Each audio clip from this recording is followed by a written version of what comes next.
Welcome back to my channel. I'm Slumpy from Slumpy Adventures, and today I'm going to introduce to you some of the most underrated travel destinations in my opinion and experience. So I can't say I've been to every country in the world by any means, but I've been to 12 different countries and I found that there's some places in each that not many tourists venture out to. And I think that these are some of the most underrated hidden gems that I would love for you all to see and experience. As I mentioned before, I have not visited every country in the world yet, but I'll be visiting more this autumn. So be sure to hit that subscribe button so you can see the other places I venture out to and my new updated list of underrated travel destinations in the future. The first underrated travel destination that I recommend is actually a city that I didn't plan on staying in for very long, and it is Legazpi City in the Philippines. I had visited this city only as a stopover to rest up before my flight the next day, as my original destination had been Donsol, which is about an hour, 2 hours south-ish, I think. And so I went to Legazpi City, like I said, just to rest, but I spent some time walking around and exploring the city, and my gosh, is it gorgeous. This is an absolutely beautiful and vibrant city with so much to see and do. It is the home of the Mayon volcano, which, if I remember correctly, is the world's most symmetrical volcano. If I would have had a bit of extra time here, I would have loved to go up and actually see the volcano right while being on it, but I was only able to see it from a distance. But it was absolutely gorgeous. And Legazpi City is also the home of spicy ice cream. I know that sounds like a super strange combination, but you have to try it. There's a very famous little shop there that sells it, along with some other traditional flavors of ice cream used from Filipino plants. I highly recommend you check out this beautiful city in the Philippines and give it a bit more love. It's a very small airport there flying in, but I'm sure you won't regret it. And if you want to head a little bit south to Donsol, you can also ethically swim with whale sharks. Be sure to check out my video up there. I'll leave a little card thing about how to ethically swim with whale sharks, as there are only a few locations in the Philippines where you can do so, and Donsol is one of them. So I highly encourage you to take a little trip on over to Legazpi City in the Philippines. Next up is a region in one of the most touristy countries in the world, and that is Mukhong Antong National Marine Park in Thailand. I'm sure you've heard of places in Thailand, be it Bangkok, Chiang Mai, Phuket, maybe even Krabi, but this National Marine Park is an absolutely totally different vibe than the rest of Thailand. I visited Koh Samui and Koh Tao, which are two lovely islands in Thailand, but I think my favorite place was actually going from Koh Samui to a day trip to Mukhong Antong National Marine Park. However, upon arriving there and seeing all of the beautiful hikes you could do, the wonderful places to snorkel, I also realized there was actually accommodation on some of the islands.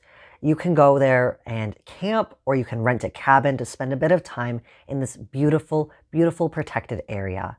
I definitely recommend you check it out, be it you do a day trip like I did, going from one of the larger islands like Koh Samui or Koh Tao, which are not part of the marine park, or you can go ahead and book part of your stay in Thailand and this beautiful marine park. I definitely recommend you check it out, especially if you're a nature lover. If you'll be heading to the land down under, I highly recommend you check out Kangaroo Island. This is a place that you either have to fly to or take a boat ride to, but it is a super, super beautiful place, and I really think that more people should be aware of this and check it out. Despite the name, there's a lot more than just kangaroos here. We saw koalas, the island's known for its echidnas as well, and of course there are plenty of kangaroos. While there are still some visible effects of where the fire burned, there's a lot that has grown back and has been coming back to life, so I really recommend you check out this island. There's a lot of really cool things you can do here as well. There's a really well-known eucalyptus distillery where you can get all sorts of essential oils and such. You can also go to try honey-flavored ice cream at a bee farm. I visited to see some beautiful scenic overlooks, and my favorite part was going to see the seals and sea lions, which I think is a must-do if you're on Kangaroo Island. Additionally, when I was in Melbourne, I went to see a penguin parade where all the little penguins came back to shore But there's also a colony of little blue penguins here on Kangaroo Island, so if you'll be making a trip down there, you can watch them come back to shore on Kangaroo Island as well, which I highly recommend you do see the little penguins come back at least once in your lifetime if you have the chance. I know a lot of my viewers love Japan and want to travel there someday. And you may be thinking that Japan is quite touristy, and I would have to agree with you on that for many parts of Japan. I'm sure you've heard of places like Tokyo, Osaka, Kyoto, and maybe even Sapporo. But there's also the beautiful Okinawa Islands. I'm sure you've heard of this due to the history there, but there's so much to see and do.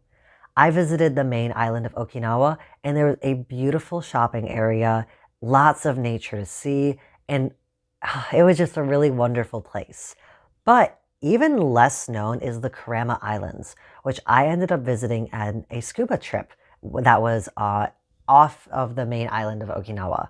So if you have the chance, I highly recommend you go to the Kurama Islands. This was the most pristine coral reefs I've ever seen. And I've been to a lot of different places to dive. I have dove in 5 countries, I think. Surely not a lot compared to others, but in all of the places I dove, this was actually my favorite. The water was so blue, the corals were so healthy, and there was so many fish. So definitely check out the Kurama Islands if you head on over to Okinawa. Also, if you want to get off the main island of Okinawa, there are some other islands like Ishigaki and so on that you can visit as well. When people think of Arabic countries in Africa, a lot of people think of Egypt or Morocco, and a lot of times we'll travel to one of those places.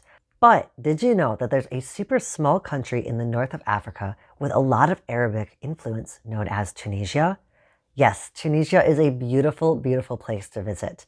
I only stayed in the northern part, which is Tunis, which does have some tourists, but compared to other countries, I feel like this is definitely an underrated and overlooked destination.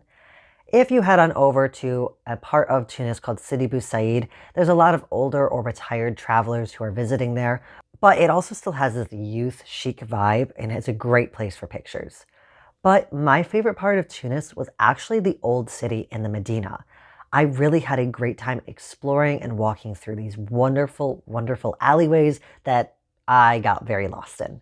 But it was a really great time, and there's so many cats. So if you're a cat lover, you definitely have to check out Tunis.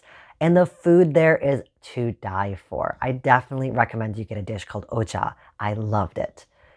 On my trip to Tunisia, like I said, I was only in the northern part, but there's also some really, really underrated places in the south, and I can't wait to go back and check them out someday. Of course, I cannot end this video without talking about one of my favorite places in the whole wide world, which is Taiwan.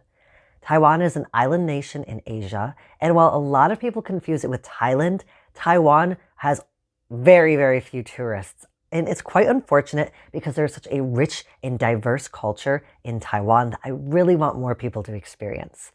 Plus, Taiwan is a super, super convenient place. You can get pretty much anywhere by train. Also, Taiwan is home to one of the world's top 10 fastest trains, known as the HSR or high-speed rail. If you wanted to go from Taipei, you can head all the way to one of the largest cities in the south, known as Kaohsiung. But there's several stops it makes along the way on the west coast of Taiwan. So I really recommend you check out this place. All of the larger major cities are really well connected with subways or at least buses, even in some of the smaller towns. I really recommend you check out this beautiful island and see the 8th tallest building in the world up in Taipei, known as Taipei 101, which was formerly the tallest building in the world.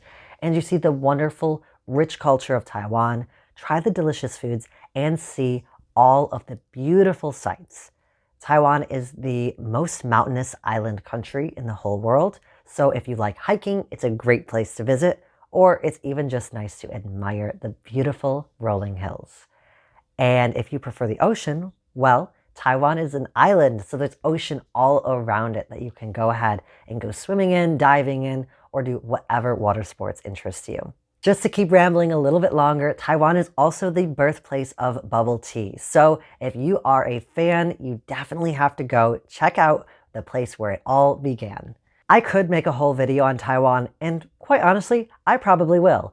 But I really recommend that if you're going to be over in Asia, take a stop in Taiwan, and I'm sure that you will not regret it.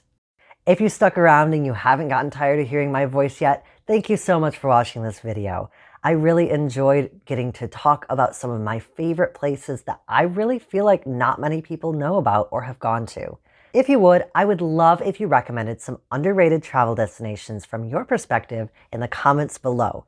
I'd love to hear about these because oftentimes underrated travel destinations end up being some of my favorites. So I'd love to hear your thoughts on where I mentioned and any ideas you've come up with on your own. Thanks again for watching. Take care and stay tuned for next week's video. Bye!